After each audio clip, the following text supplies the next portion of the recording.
Time scarcity 时间匮乏，简称时间不够用。你有这方面的烦恼吗？今天要跟大家分享的是25块时间分配法，一个你绝对没有听说过的高效时间管理法则。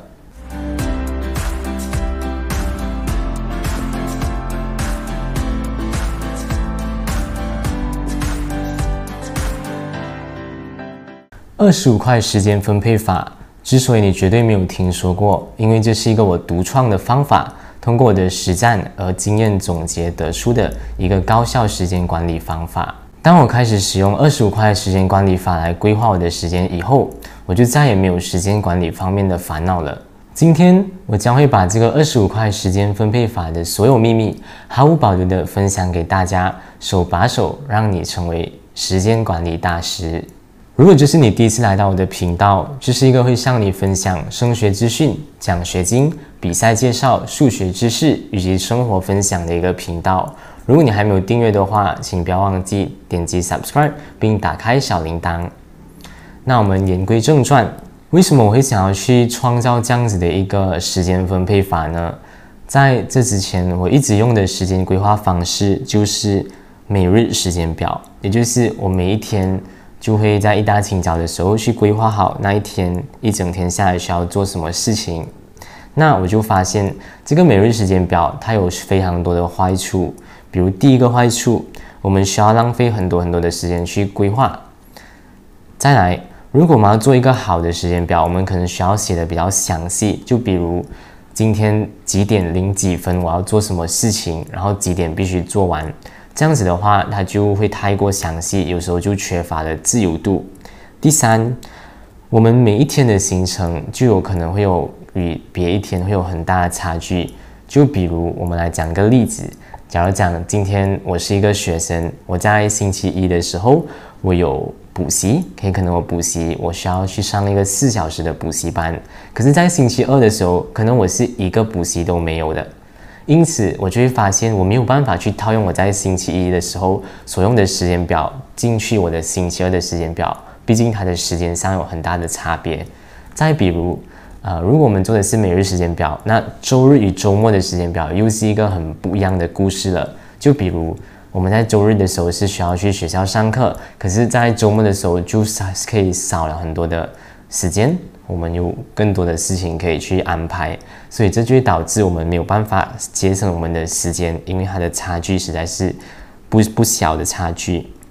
那第四个也是一个非常重要的一点，就是如果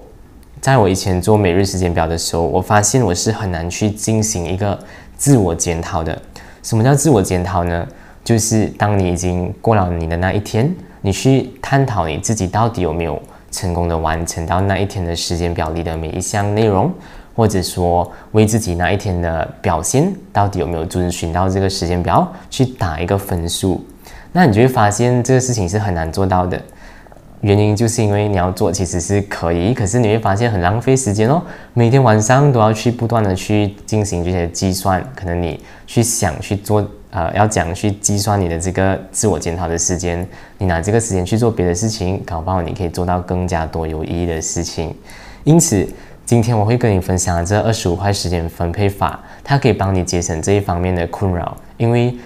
25块时间分配法它是一个可以帮助你很容易就算出自己在完成这个时间表以后的一个切的分数的。当然我等下就会教你怎么算了，因此如果你想要知道要如何去计算这个分数的话，请不要错过这个影片的任何一个部分哦。基于以上的4个缺点，那我就再开始考虑每日时间表是不是真的这么有用。那我就决定把这个每日时间表转移成一个叫做每周时间表的分配方式。为什么讲每周时间表会比较好？那因为我们只需要每个星期plan 一次，可以进行一次的规划，我就可以规划我一整个星期要做什么。从规划的时间方面来讲的话，我就节省了我去 planning 的时间了。再来，我们就不需要做到如此详细的时间表，比如我今天下午2点我要做什么，我就不需要做这类型的事情。那一个比较没有这么详细的时间表，让我的时间分配就提升了一些自由度。第三，就是我们讲到刚才很重要的一点， OK， 可能很多人会开始有疑惑，如果是做每周的时间表，也就是讲我1个星期我才做1次的自我检讨的话，那理论上来讲，我不是更难去检讨咩？毕竟我有这么多天要检讨。其实并不是这样子，它是可以很快就可以做到的。我待会会跟你分享的这个计算分数的方法呢，是就算你是一个小学生，甚至是幼儿园的学生，也可以很轻松的就算出那个自己的分数来的。OK， 那当我决定把这个每日时间表改成每周时间表过后，我就在想要怎样才可以更高效的分配这1周的时间。我就想到了，我可以把这1周的时间分成25块。25块其实就是讲25个部分。可能你看到我的这个标题的时候，你刚点进来的时候，你脑海里是根本完全没有想到这25块到底是一个什么概念，甚至有一些人他会以为25块其实是25块钱的意思，其实不是，它的英文叫做 block， 就是25块的东西这样子。那我们把这个时间分成1块1块，会比较有效的帮我们分配。在讲这个25块到底是什么意思之前，我们不妨先来思考一下。你有想过这样子的问题吗？人的1周到底有多少个小时是可以用的 ？OK， 那我们就来做一些很简单的数学题。人每一天都会有24小时嘛，这是固定的，不管谁都一样。那扣掉8个小时的睡眠时间，我们就还剩16个小时。剩下的这个16小时，我会再减掉多2个小时。这2个小时是用来做我的 daily routine， 就很像吃饭啊、冲凉啊、上厕所啊等等 ，OK， 所以我们就把它大概规划成一个2个小时的时间，基本上是绰绰有余的。那我们就还剩下16减2等于14个小时。一天有14个小时，那1周有多少个小时呢？答案是14乘以7等于98。OK， 所以1个星期有98个小时，那98这个数字很靠近100嘛，那我们就直接换算成100，毕竟没差多少。反正你冲凉吃饭也不一定需要用2个小时。总之，大概我们的一个 estimation， 我们的一个粗略估计，每个星期其实你是有100个小时可以用的。OK， 你有没有吓到了一下呢？其实100个小时是很多的，可以做很多事情的。那我们就把这100个小时，现在用这个25块分配法，可以把它分成25块。那每一块是多少个小时？对了，就是4个小时。可能你又会产生一个新的疑惑，为什么要4个小时 ？OK， 这个的话，我其实也是有进行这一方面的研究，就是我们来回答一下这个问题：为什么4个小时1块 ？OK， 那其实这是经过我很多次的实验过后得出的一个不多不少、刚刚好的一个时间的长度。因为4个小时，它可以讲是，如果你今天要去办好一件事情所需要的一个基础的时间。它可以讲成是我们今天这个时间规划的一个最低单位。这是因为，比如你要做一些事情少过4小时的话，其实你是很难去真正完成的。我们来举一个例子吧。假如今天我们拿学钢琴来做例子，可能当中你们在看这个视频的你有学一些钢琴或者其他的才艺之类的。那比如讲，今天你每一个星期会学1堂钢琴课，这个钢琴课可能你有学乐理，可能加起来你是学一个1小时半到2小时之间。但是，难道你以为那些钢琴高手都是上了1堂课，他们就这么厉害吗？当然不是，他们都是有自己去下很多苦功去练习的。因此，我们就可以让自己，比如我今天分1块给钢琴，那它的意思就是钢琴这一方面我需要有4个小时，我可能2个小时是我上课，另外2个小时是我自己去练习。OK， 唯有当你已经凑过一个4个小时的时间过后，你才可以完成一个最低的标准。那这个的好处是什么？它的好处就是你可以去轻易的去规划你的时间。比如你是一个很喜欢每一天都弹钢琴的人，那你就可以去安排每一天都弹一个半小时，加在一起就是大概2个小时吧。那你就可以安排你的时间，每一天弹一个大概半小时的钢琴，可能你弹一个几天就凑足4小时了，那你就可以暂停了。如果你是一个比较极端的人，就很像我个人是很喜欢比较极端的分配我的时间的，我就会可能直接用1天或者2天就把这4小时用完。比如我第1天弹钢琴2小时，第2天我弹钢琴2小时，后面的5天我就再也不去碰我的钢琴了。OK， 这样子的时间分配法可以让你去知道有没有不小心花太多的时间在这件事情上，或者不够多的努力在这件事情上。当然，这个所谓的一块，并不是讲我们只能把这一块去安排给一件事情而已。我的意思是，并不是讲一件事情它只可以得到一块，它是一个最低的单位，你是可以有2块、3块、4块 ，based on 你当时的一个优先，就是英文我们叫 priority。我举一个例子吧，比如，今天你的钢琴考试快要到了。那你钢琴考试快要到，你肯定需要花更多时间去弹你的钢琴，去练习嘛。那你可能就可以去在那1个星期里面安排一个2块、3块，甚至是4块，单单给你弹钢琴。OK， 所以这个时间的话，你是可以去很 flexible 的去调整的，根据你的时间。比如你这个时候快要考试了，那你甚至你想要去把你的很多块的时间，比如10块。全部丢去读书啊，这是完全是很正常的情况来的。OK， 这就是25块时间分配法的一个特点。你可以在你平时没有什么大事情的时候，维持你的一个数量，就比如每个星期你都弹1块的钢琴。当你有考试的时候，钢琴考试的时候，你才去增加成3块、4块。OK， 考完试过后又回到1块，所以它其实。当你已经习惯去规划过后，你会发现你可能几分钟就可以规划完一整个星期的这个时间分配了。那我们就来进入这个影片里最重要的一个部分吧，就是到底要怎么去做，怎么去规划呢？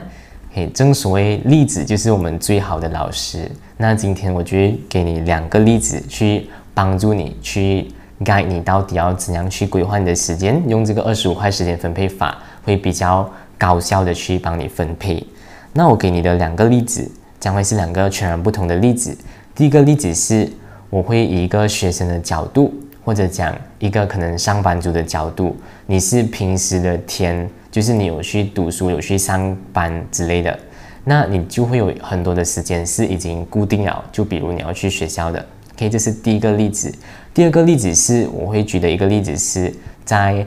假期的时候，就比如你的学校假期，那你就没有上课嘛，你有很多的空余时间，你可以做更多的事情。那在这种情况下，你又应该如何去安排你的时间呢？那我们就直接进例子。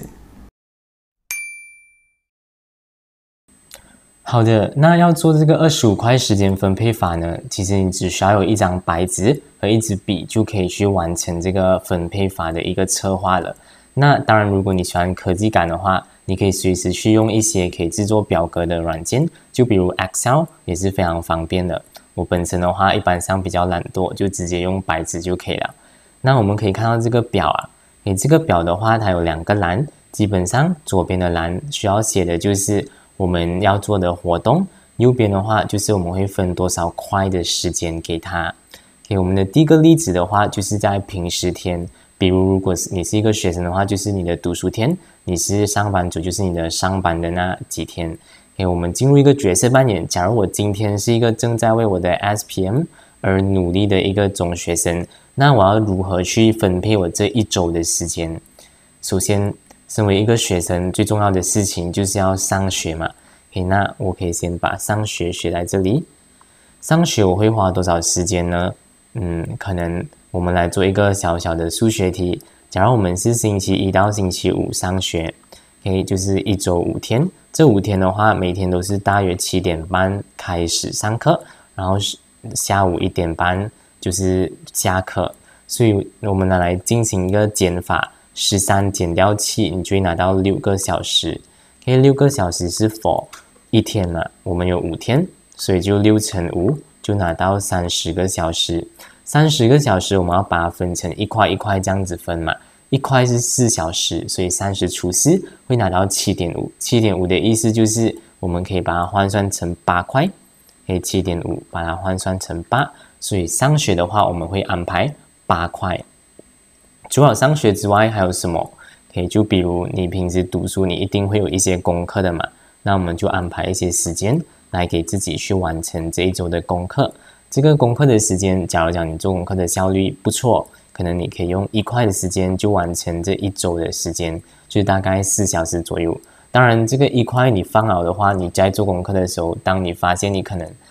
一块的时间做不完，你就要更加的激励自己，用更短的时间去完成你的功课。好的，所以我们可以看到我在安排我们要做什么东西的次序，是会先把一些我们已经定下来的东西，就比如上学是每个学生都没有办法去摆脱的，它是一个定下来的东西，那我们就会先放在上面，因为这个时间是我们没有办法去改变的。那还有身为一个学生，还有什么事情是我没有办法去避免的？就比如可能你有补习，那我们就安排一些时间给我们的补习，可能你一个星期的补习的时间，给你自己算你的补习时间，可能大概是1块左右，1块的补习时间，这个也是你每个星期必须要去出席的。那除了补习之外，还有什么东西？可能你有上一些才艺班，就很像我们一直在讲的钢琴，那我们就继续选这个例子啊。假如你有上钢琴课，可能还有一些乐理课，再加上你自己的自习，你可以去安排1块给你的钢琴。那基本上这几个事情就是你必须要去做的事情了。接下来我们就去看我们还有什么事情可以做。一般上呢，我会把我的主轴放在下面。什么叫主轴？主轴就是你在这个星期里面最想要做的一些事情。今天我是一个在为 SPM 而奋斗的学生嘛，我的主轴肯定就是读书咯，可以自修。所以我的读书的话，主轴我通常会放在最后一个我才去放它。等下我再告诉你为什么。那在讲主轴之前，我们可以先把其他那些比较琐碎的事情 set 掉。就比如，虽然我们讲 SPM 很重要，可是健康也很重要嘛。可能你可以安排一些时间去运动，我们就安排1块的时间，就是平均每一天大概半个小时，可以讲是蛮健康啊。除了运动之外，可能你有时候读书的时候会比较容易累，你可以再安排1块的时间去睡午觉。那这边就安排一个睡午觉的时间，再来。无可否认，人有时候还是会需要一些休息或者讲娱乐的。那如果你觉得你的生活在一个星期里面一直都在做太过有意义的事情，可能你受不了的话，你可以尝试放1块的时间去做一些休闲或者是娱乐的事情。你安排1块的时间，确保自己不要超过的话，就没有问题了。那这几个就是比较琐碎，但是我们又觉得可以去做的事情了。那基本上我们的生活就已经很充实了，我就可以把我剩下的所有的时间都安排去我的主轴，也就是读书了。读书的话，我们需要去思考想要读些什么，就比如你要读什么科目。当然，如果你要在这个星期里面去读很多个科目也是没有问题的。可是我自己本身就比较喜欢一个一个来，比如这个星期就只专注在1个科目。当然，如果你觉得会很无聊的话，你可以自己去调整。我们这里就拿2个科目作为例子吧。比如第一个科目我们选择 Sejarah 历史。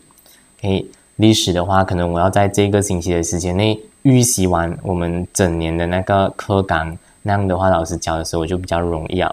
我先暂时不要写多少块，我先写下我的下一个科目，可能我们要选 MAT。MAT 是最多学生最害怕的一个科目。那可能我也是很害怕，我就去想要先把它 set 的。基本上我们有了这2个时间，那我们就去计算一下我们还剩下多少块可以去给他们。这边8块9、10、11、12、13、14，我一共已经用掉了14块的时间。我还剩下25减14，就是我还剩下11块。这11块可以怎么用？那如果你除2给 Sejarah 跟 MAT 有余数嘛，我们不妨就放一个5块，一人拿5块，可以公平一点。可是到最后你有时候会发现你已经安排了你的时间，但是它还会有一些剩余的，比如现在用掉5乘2等于10，你还有1块，最后这1块可以拿来做什么呢？这里就给大家一个小小的建议，有时候我们在安排时间表的时候，我们为了预防一些突发事件，所以我们可以把这1块暂时留空，就是当你已经知道你有什么活动了的时候，你过后才把这1块补进去。毕竟有一些事情是比较临时，你没有办法在1个星期一开始的时候就知道这个活动的存在的，所以基本上我们就完成了这个星期身为一个 SPM 学生可以的一个分配的方式。再来，我们就马上进入第2个例子。好的，那我们的第2个例子呢，就是在假期的时候，我们会拿一个我自己的假期，会怎样去分配这个时间。首先，一样在一开始的时候，我们先把一些我们没有办法去避免的事情，先把它写下来。就比如我自己有教补习，我教补习的时间大概是3个小时左右，我可以安排1块的时间在这里。那除了我的这个tuition之外，还有什么事情我必须要去做呢？就比如每个星期都需要去出产1支影片嘛，那你们会不会好奇，其实我要做1支 YouTube 影片需要花多长时间？我这里我会放5块的时间，5块的话就是大概20个小时。这5块的时间其实就包含了我找资料，找资料，然后找完资料过后，就需要去写稿。写稿的话，当然我通常是不会写一个完整的稿的，我就写下它的 point form 这样子。然后写完稿过后，我在开始录之前，我一般上会先进行彩排，然后我才开始正式的去录，一边录的时候会比较顺畅。那彩排了过后就直接录哦。录的话其实是比较快的，大概1个小时左右，其实就可以录完每一支影片了。那录完了过后，就需要去做一些简单的剪辑。基本上我的影片并没有特别多的特效，因为主要是想要跟大家分享一些知识啊这样子，所以特效方面不会浪费我很多时间。相反的，比较耗时间的其实就是在上字幕啦。平均每一支大概半小时的影片，我都要花大概1块的时间来上字幕，就是大概3-4个小时，有时候还会更久。当然，由于我平时有空的时候，我都会去想我接下来的 YouTube 题材，然后去找一些资料，所以有时候很像在我真正已经到了假期的时候，我其实不需要花到很多时间，大概5块的时间就已经足够完成每一支影片了。好啦，那是一个小小的分享。再来，除此之外呢，先跟大家讲一讲我那个星期的主轴啊。在我的那一个假期，我的主轴是我想要把我的那个奥数视频课程可以去录好我的 video course。那要把这个 video course 录完，它一样是一个需要花很多时间和精力去完成的事情。我之前就已经一直有在录着，可是因为觉得有点慢，就想要在这个星期之内花更多的时间去尽快的把它 set up。所以在确定了主轴过后，我们就可以去先把其他琐碎的事情放进来先。那就比如我自己有给自己一个要求，就是在假期的时候要尽量的先把下一个学期的东西读完。所以我会为自己安排一个4块的时间来预习给下一个学期的东西。这样子的话，在我真正开学了过后，我就不用花这样多的时间在读书方面，就可以继续的做很多事情，就比如继续的放一些 YouTube 影片这样子。那接下来我就会放1块的时间给我的 Power Up Academy。如果你没有听过什么叫 Power Up Academy 的话，它是一个我在不久前创立的一个网络补习学院，会不断的推出一些高质量但是却超低价格的补习计划。如果你有兴趣的话，可以去 Instagram 或者 Facebook search Power Up Academy， 就可以看到这些补习活动了。那无论如何，这不是一个业配影片，所以我停在这里。那除此之外，我在不久后将会代表我的大学去参加一个全国的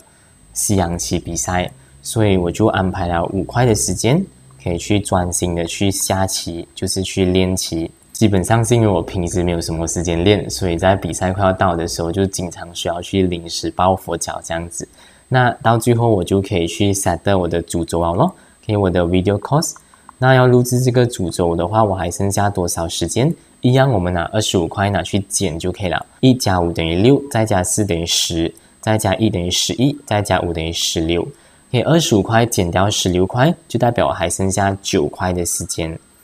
这9块的时间呢，就可以把它全部的丢给我的主轴，去专心的准备我的 video course 了。那这就是我的假期的其中一个星期的一个时间分配的分享。其实你可以发现到，就是哪怕我现在是在假期，但是我根本连1块的时间都没有预留给我的娱乐。当然，如果是你的话，你完全不需要像我这么极端。如果你希望你的假期能有更加多的休息和娱乐的话，你是完全可以把它放进你的时间分配里面的。而我自己本身是因为如果我没有去做完一些事情，我就没有心情去娱乐，所以我就比较想要先把这些重要的事情办好。那在我们继续分享之前，我这里补充一点啊，就是我这里所画的这个表格，它看起来像是我已经预知到我自己会有多少个活动，就很像这里的话是有6个活动，其实不然，这只是因为我已经看好了，然后我要给你们看比较容易的话，我就把它这样子写下来。真正的话，我一般上在做这个时间分配的时候，我是还不知道我有多少个活动的，我是一边想，如果我还有剩下一些块，那我就可以安排给更多的活动，我最后才会找到我这个星期有多少种不一样的事情需要去完成，这样子，这是一个补充。那样的话，我们的这2个例子就分享完毕啦。好的，当你已经规划完你的时间过后，你就会经过这1个星期的实践期，1个星期过后就来到了最重要的时刻，就是你验收成果的时候了。这时候你就会发现，其实时间其实是非常非常充裕的，只是可能你以前没有察觉到，原来你可能在一些没有这么重要的事情上面浪费了比较多不该浪费的时间，那你就可以进行一个自我检讨啦。我们刚才的影片一开始就有不断的提到，这个25块时间分配法很容易就可以让你去进行一个打分。是的，然后怎么去打分呢？打分的机制是这样的，如果你有成功的去凑满1块的话，那我们就会把那1块纳入你的得分机制里面。我举一个例子，就拿我们一开始举的钢琴吧。如果你讲你这个星期要弹4个小时的钢琴，那你成功的弹到4个小时，你就会得到1块的分数。而如果你弹的钢琴的那个时间数量只是3个小时，并不到4个小时的话，那它的特点就会是你之前努力的3个小时，我们是不能把它算进去的，我们只会算0块。OK， 所以这就会很激励你去真正的去完成一件事情，而不是比如你今天练一个钢琴，练一个暂时想不到什么，可能画画，那你可能弹一下钢琴，画一下画，你就发现其实是没有什么用的。相反的，如果你直接 focus on 一样东西，比如你发现你的时间已经不太够用了，你来不及完成你画画的目标了，那你就索性放弃它，你专心的弹好你的钢琴，那至少你还有一件事情是完成的。这就是它的一个好处，鼓励你去认真的一块一块来完成。当然，如果你完成的那个时间是超过1块，就比如你弹了6个小时的钢琴，甚至是8个小时呢，那其实你也只能算1块。为什么？因为不要忘记，我们时间规划就是希望我们去认真的去 follow 这个时间的。因此，就算你明知道你做的是有意义的事情，可是你做超过了你规划的时间，那你就会影响到你其他本来很想要去做的事情。所以我们是为了惩罚自己，你只能算成1块。那这里就给你一个小小的忠告，毕竟这个25块时间分配法它是自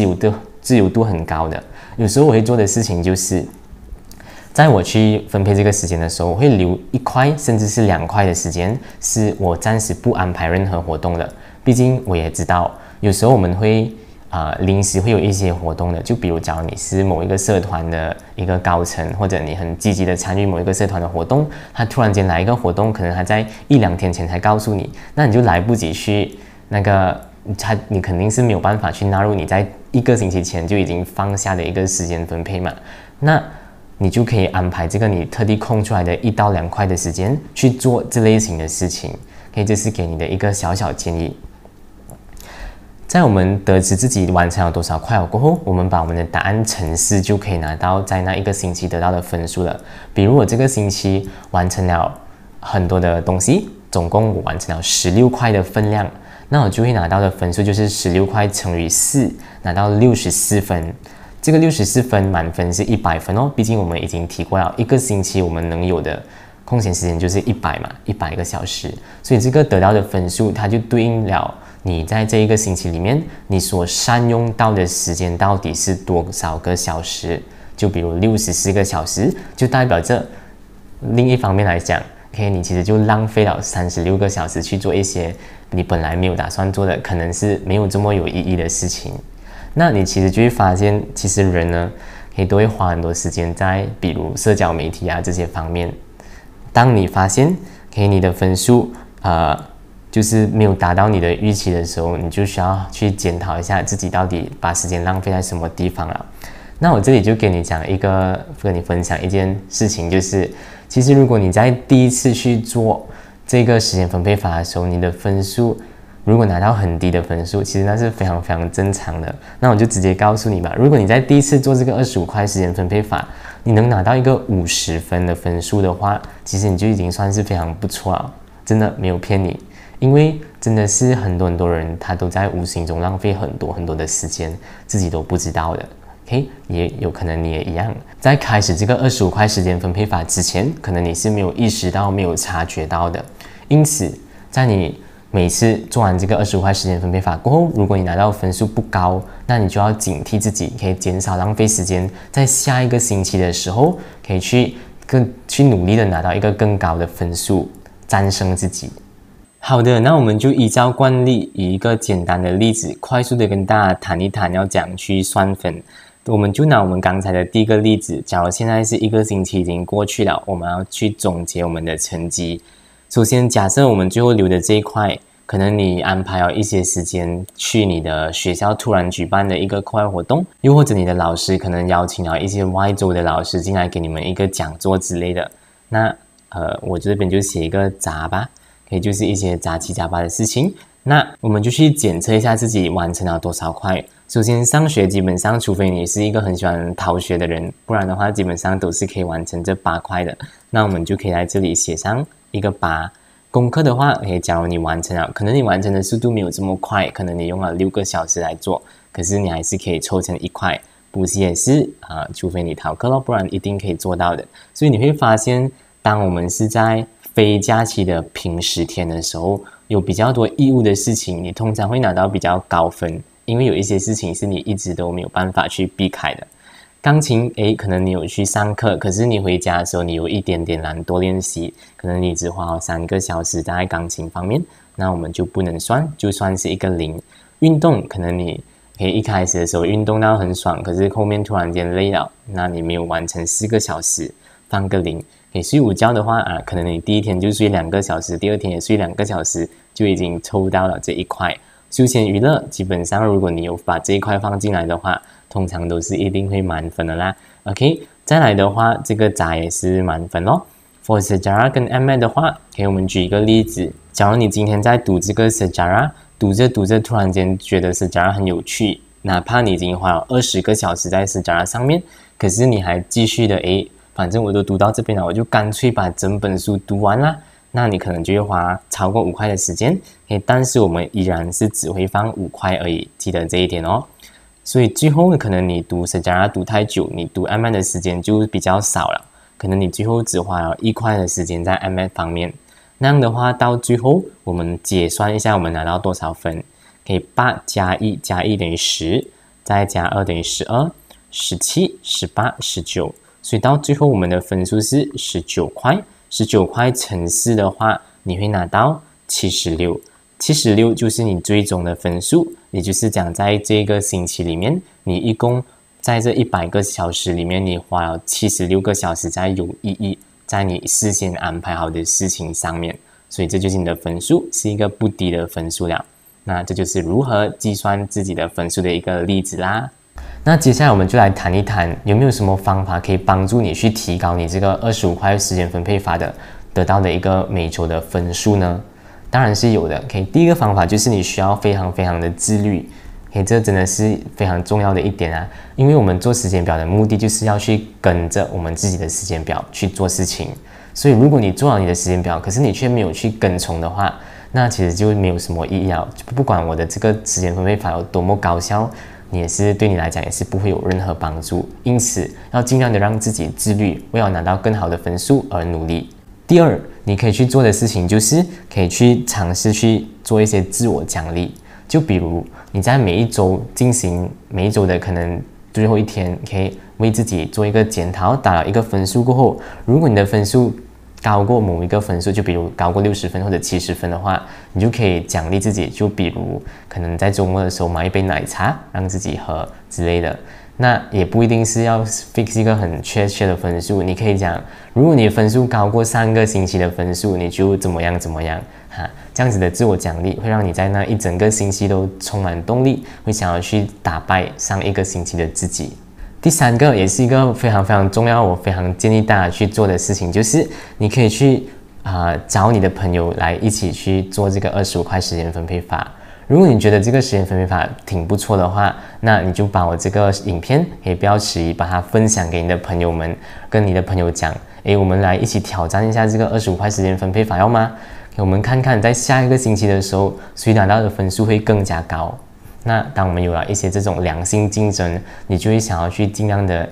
更加高效的去实施你的计划，拿到一个更好的分数，肯定对你的时间分配和时间管理会有很大的帮助。那我的分享就大概告一段落了，最后我们来做一个小小总结。这个25块时间分配法，它的最大的好处就是你其实可以运用很少的时间